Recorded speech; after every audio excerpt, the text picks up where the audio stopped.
Yes, absolutely. So my solution would be to try to focus on local solutions that the local council can fix and not focus too much on a massive global issue. I think that entails also listening to everyone's opinion and solutions on the matter, not just one single agenda focus group that may scream the loudest. I think we all deserve to have our say in how we can solve this, because I believe that there are a lot of great solutions that we can focus on and solve this locally for our community. Thank you. Yes, of course, climate change is real. Is there a deep sense of urgency at the local board? I'd have to say, realistically, no. We need to be very honest and real about what the local board role is, the local board members' roles.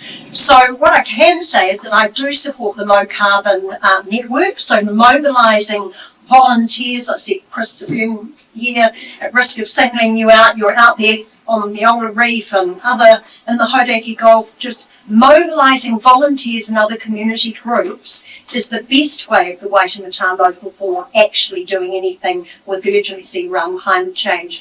Deep commitment to the Ngāhere strategy, and I agree with comments on public transport. It's got to be efficient and it's got to be safe. We can all get on. Thanks, Sarah. Yes, I think that common sense needs to rule in most situations. Transport, where is the common sense in having inline bus stops so everybody is sitting there wasting their petrol and emissions while everyone is either getting on and off the buses? What is the sense of reducing 2 lanes to 1 lane so everyone has to wait at your roundabout where and move? We need to have common sense approach so that everyone can get around in our city, not only for buses, but for businesses, for deliveries, for families that needs to get from A to B to sports commitments. We need a common sense approach to our transport system. One after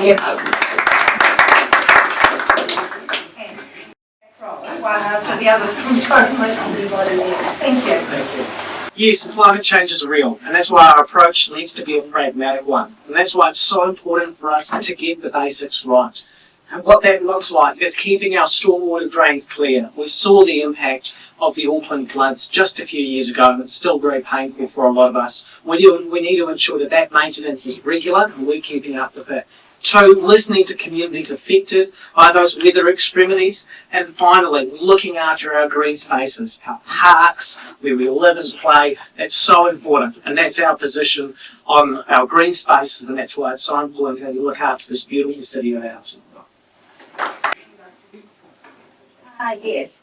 Well, obviously we do have a climate change issue. However, I don't believe that we can actually change it too much. I think the world is doing its own thing anyway, regardless of what we're doing. But apart from that, obviously, I think we need to cut back our pollutions. We need to be very, very careful about what we do with our infrastructure. We need to make sure that we're resilient against the flood issues that we've all been struggling with for the last few years, which are causing so much damage throughout New Zealand and no doubt in all sorts of other areas as well. And that's very, very important.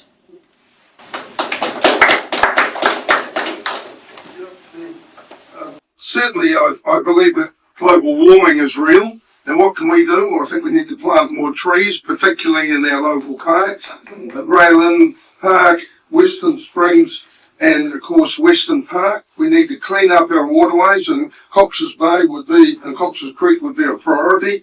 And we need to stop polluting our harbour. I believe in leading by example, so I believe in effective composting of our food waste, encouraging people to grow fruit and vegetables. And you can find me every Sunday at the Grayland Market selling my fruit and eggs, and that supports the the program of gardens and schools that my Rotary Club supports. And I think we've built something like we've supported 18 schools in the central area.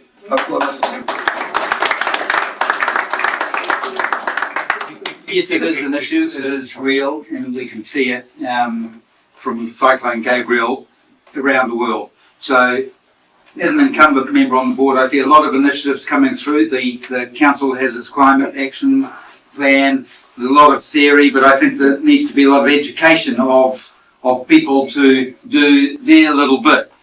I rode here on a bike, push bike, and I think that think about getting everybody into cycleways on their bikes for everything, I think is a bit unrealistic. All we need to do is persuade people to, of the 10 trips, maybe they can make 2 trips on the bicycle. My bike's $250. Everybody can do their bit to get around, perhaps.